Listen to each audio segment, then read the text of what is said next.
দিল্লিতে দূষণ কমানোর জন্য 4 জুলাই থেকে 11 জুলাইয়ের মধ্যে কৃত্রিম বৃষ্টিপাত ঘটানো হচ্ছে।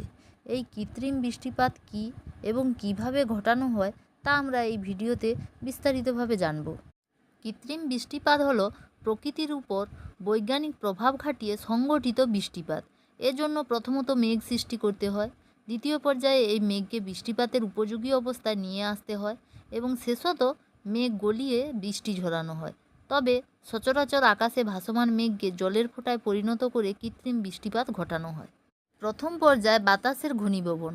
প্রথম পর্যায়ে যেখানে বৃষ্টিপাত আবশ্যক সেখানে রাসায়নিক ব্যবহার করে মেঘ সৃষ্টি করা হয়। Calcium chloride, calcium carbide, calcium oxide, urea এবং লবণ মিশ্রিত একটি রাসায়নিক অথবা ইউরিয়ার সঙ্গে অ্যামোনিয়াম নাইট্রেট মিশিয়ে প্রস্তুত একটি রাসায়নিক মেঘ সৃষ্টিতে ব্যবহার করা হয়। এই রাসায়নিক বায়ু থেকে আর্দ্রতা আহরণ করে ঘনীভবন প্রক্রিয়ার সূত্রপাত ঘটায়। দ্বিতীয় পর্যায়ে মেঘ সৃষ্টি। এই পর্যায়ে রাসায়নিকের সাহায্যে মেঘপুঞ্জ তৈরি করা হয়। এই প্রক্রিয়ায় রান্নার লবণ বা sodium chloride, T1 formula, urea, ammonium nitrate, শুকনো বরফ এবং কখনো কখনো ক্যালসিয়াম ক্লোরাইড ব্যবহার করা হয়।